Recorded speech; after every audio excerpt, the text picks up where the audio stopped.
dia, meu patrão. E aí? Beleza? Tudo bem?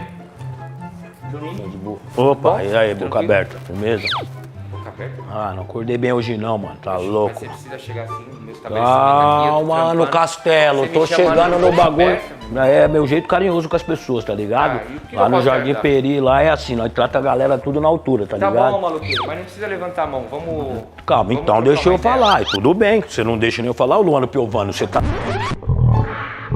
Você vai deixar eu falar no bagulho? Vou deixar você falar, mas abaixa a mão. O pai vai deixar falar? Abaixa a mão que aqui o pai também desenrola. Então abaixa a mão, você vamos trocar a ideia do gueto você normal. Você na hora que o pai mexer na partida do bagulho, tá ligado? O bagulho tá assim. Bora, Aí sim, hein, mano, tudo bem? Beleza, e aí, pai, tranquilo? Mano, tô com um BO no carro ali, mano. Vocês manjam um pouco de carro, alguma coisa de carro? Depende. Ixi, mano, acordei de manhã, o carro fazendo um barulho esquisito.